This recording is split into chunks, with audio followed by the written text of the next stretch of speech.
आज का हमारा टॉपिक है scope and importance of international business. So चलिए अब हम इसके बारे में डिस्कशन करते हैं। गाइस, स्कोप क्या होता है इंटरनेशनल बिजनेस का? स्कोप के अंदर वो सारी एक्टिविटीज़ इंक्लूड होती है जो कि हम इंटरनेशनल बिजनेस करते टाइम इंक्लूड करते हैं, या जो जो चीज़ें उसमें आती है, जिन जिन चीज़ों में ट्रेड करते हैं, वो सारी चीज़ें स्कोप में इंक्लूड होती है। हम कह सकते हैं कि किसी भी चीज़ का स्कोप क्या होता है। स्कोप मतलब वो किस किस पोर्शन को कवर करता है, किस किस एरिया में फैला हुआ है, वो सब क्या होता है, स्कोप के अंदर आता है। लाइक इंटरनेशनल बिजनेस की अगर हम बात करें तो इंटरनेशनल बिजनेस के स्कोप के अंदर वो सारी चीज़ें आ जाएगी जो हम एक्सपोर्ट करेंगे, इंपोर्ट करेंगे, और देखिए इन्वेस्टमेंट, फॉरेन इन्वेस्टमेंट, वो सब इसके अंदर आएगी। और यही सब हम कंप्लीट इंटरनेशनल बिजनेस का जो टॉपिक है उसके अंदर डिस्कशन करेंगे, उन सबको पढ़ेंगे। वही किसी चीज़ का क्या होता है, स्कोप होता है।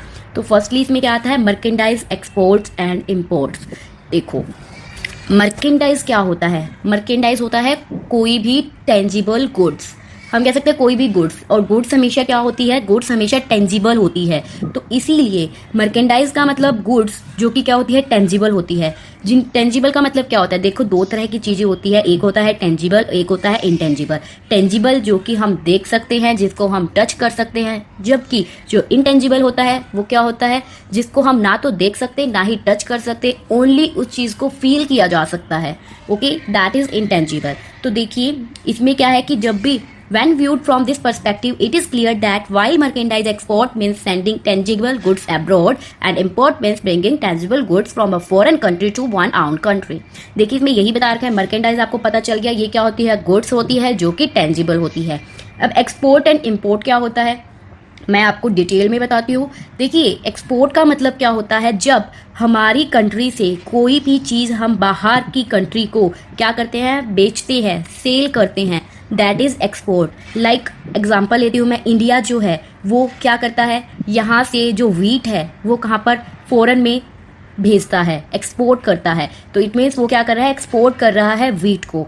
और इम्पोर्ट क्या होता है कि बाहर की कंट्री से अगर आप इंडिया में कुछ लेकर आते हो, that is your import. Like India जो है वो चाइना से क्या करता है, टेक्नोलॉजी मंगाता है, तो ये क्या है, वो इम्पोर्ट कर रहा है। ठीक है, तो इसके स्कोप में पहला पॉइंट आई थिंक अब आपको बिल्कुल क्लियर हो गया होगा कि इसमें हम क्या करते हैं, मर्केंडाइज, एक्सपोर्ट एंड इंपोर्ट। हम टेंजिबल गुड्स जो है उसका एक्सपोर्ट और इंपोर्ट करते हैं, ये एक्टिविटी इसमें इंक्लूड की जाती है। नेक्स्ट वन क्या आता है, सर्विस एक्सपोर्ट एंड इंपोर्ट। देखो अब तक हमने सिर्फ टेंजिबल गुड्स की बात की, हम सिर्फ टेंजिबल गुड्स को एक्सपोर्ट इंपोर्ट कर रहे हैं, बट क्या सिर्फ टेंजिबल गुड्स को एक्सपोर्ट इंपोर्ट किया जाता है?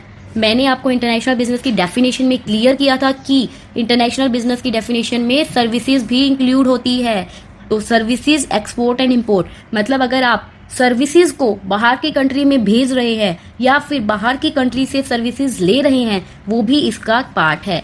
तो इसमें यही है कि इसके अंदर इन्वॉल्व होता है ट्रेड इन इनटेंजिबल, और सर्विसेज हमेशा क्या होती है, इनटेंजिबल होती है। फॉर एग्जाम्पल देखिए, आप बैंक की सर्विस लेते हैं, राइट। बैंक में क्या करते हैं, अपने कोई भी अगर आपको सर्विसेज लेनी है, लाइक अगर आपने कहीं आप बाहर गए हो, आपने अपना पैसा ट्रांसफ़र करना है, तो आप डायरेक्ट बैंक से क्या कर दोगे, ट्रांसफ़र कर दोगे। बट क्या वो चीज़ टेंजिबल होती है? वो चीज़ सिर्फ आप फील करते हो कि यस आपने कोई ट्रांजेक्शन्स करनी थी और वो ट्रांजेक्शन्स हो गई, तो दैट इज़ कॉल्ड इनटेंजिबल। मतलब आपने उस चीज़ को फील किया बट आपको वो दिखाई नहीं दी, आपने उसको टच नहीं किया। ओके, तो it is because of intangible aspects of service that trade in services also known as invisible trade. तो इसने यही बोला है कि इनटेंजिबल एस्पेक्ट्स की वजह से जब आप ट्रेड करते हो सर्विसेज के अंदर, उसको इनविजिबल ट्रेड भी कहा जाता है, क्योंकि इनविजिबल होती है, ये इनटेंजिबल होती है, तो इसको हम इनविजिबल ट्रेड भी कह सकते हैं। क्लियर? सो नेक्स्ट पॉइंट क्या आता है आपके स्कोप के अंदर, लाइसेंसिंग एंड फ्रेंचाइजिंग। देखिए ये लाइसेंसिंग एंड फ्रेंचाइजिंग दोनों ही क्या है, एक मोड है इंटरनेशनल बिजनेस के अंदर एंटर करने के। ये जो कंप्लीट टॉपिक है मोड ऑफ एंटरिंग वाला, वो हम कंप्लीट डिस्कशन करेंगे नेक्स्ट टॉपिक्स में, नेक्स्ट लेक्चर्स में। अभी मैं आपको यहाँ बता देती हूँ, थोड़ा सा इसको क्लियर कर देती हूँ।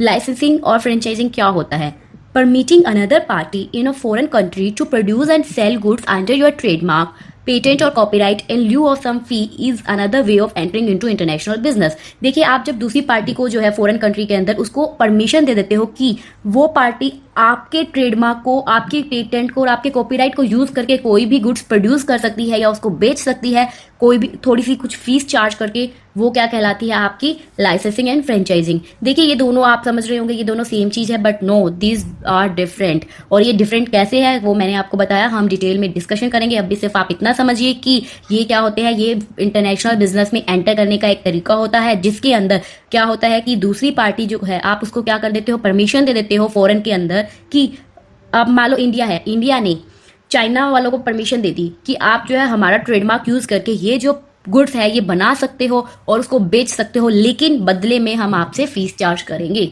ये होता है यहाँ लाइसेंसिंग एंड फ्रेंचाइजिंग में। It is under the licensing system that Pepsi and Coca Cola are produced and sold all over the world by local bottlers in foreign country. यहाँ इसने एग्जांपल भी दे रखा है कि जो पेप्सी एंड कोका कोला जो है, इसीलिए वो क्या है, वो प्रोड्यूस की जा रही है और सोल्ड की जा रही है पूरे वर्ल्ड में, क्योंकि लोकल बॉटलर जो है फॉरेन कंट्रीज में, उनको ये फ्रेंचाइजिंग दी गई है कि आप जो है इसको बना सकते हो हमारे ट्रेडमार्क को यूज करके। राइट, नेक्स्ट आ रहा है फॉरेन इन्वेस्टमेंट। फॉरेन इन्वेस्टमेंट भी क्या है, एक वे है एंटर करने का बिजनेस के अंदर, इंटरनेशनल बिजनेस में। फॉरेन इन्वेस्टमेंट में क्या होता है, देखिए आप जो है फॉरेन कंट्री में जाकर वहां इन्वेस्टमेंट करना स्टार्ट कर देते हैं, और ये जो है ये दो तरह से कर सकते हैं, या तो एफडीआई के थ्रू जिसको हम बोलते हैं फॉरेन डायरेक्ट इन्वेस्टमेंट, या फिर एफपीआई के थ्रू जिसको हम बोलते हैं फॉरेन पोर्टफोलियो इन्वेस्टमेंट। ये भी हम आगे डिस्कस करेंगे बिल्कुल कंप्लीट में, बट यहाँ आपको इतना पता होना चाहिए कि फॉरेन इन्वेस्टमेंट क्या होती है। जब आप फॉरेन में जाकर इन्वेस्टमेंट करना शुरू कर देते हैं, मतलब फॉरेन में इन्वेस्ट करते हैं, वहाँ के बिजनेस में इन्वेस्ट करते हैं, तो वो होती है आपकी foreign investment. Foreign investment involves investment of funds abroad in exchange for financial return. आप जो है फाइनेंशियल रिटर्न के बदले में क्या करते हो, अब्रॉड के अंदर इन्वेस्टमेंट करना स्टार्ट कर देते हो। और ये दो तरह की होती है, मैंने आपको पहले ही बताया कि डायरेक्ट इन्वेस्ट करना या पोर्टफोलियो इन्वेस्टमेंट करना। तो ये डिटेल में हम आपको नेक्स्ट जो हमारे टॉपिक्स हैं उनमें डिस्कशन करेंगे कंप्लीट। तो ये थे आपके स्कोप ऑफ इंटरनेशनल बिजनेस। थोड़ा सा दोबारा से देख लीजिए कौन कौन से पॉइंट थे। मर्केंडाइज एक्सपोर्ट एंड इंपोर्ट, जिसमें आप टेंजिबल गुड्स को एक्सपोर्ट इंपोर्ट करते हो। फिर आती है सर्विसेज एक्सपोर्ट एंड इंपोर्ट, जिसमें आप क्या करते हो, सर्विसेज को इंपोर्ट एक्सपोर्ट करते हो, जिसको हम इनविजिबल ट्रेड भी कहते हैं, because services are intangible. Licensing and franchising, जो कि एक अनदर मोड है एंटर करने का इंटरनेशनल बिजनेस में, जहां पर आप क्या करते हो, दूसरी पार्टी को परमिशन दे देते हो कि वो आपके ट्रेडमार्क, पेटेंट, कॉपीराइट को यूज करके प्रोडक्ट को बना सकती है अपनी कंट्री में, बट उसके बदले में क्या देगी, आपको फीस चार्ज करेगी, मतलब आप फीस चार्ज करोगे उससे। फॉरेन इन्वेस्टमेंट में क्या है कि आप फॉरेन में जाके इन्वेस्ट करना शुरू कर देते हैं, जो कि दो तरह से कर सकते हैं, डायरेक्ट या पोर्टफोलियो। ओके गाइज, फिर हम हमारा आगे का टॉपिक जो इसकी इंपॉर्टेंस है वो नेक्स्ट लेक्चर में डिस्कस करेंगे। आई होप आपको समझ आया होगा। अगर आपको लेसन अच्छा लग रहा है तो प्लीज़ लाइक, शेयर, रिव्यू करना मत भूलिएगा। आपका एक एक रिव्यू हमारे लिए मोटिवेशन का काम करता है।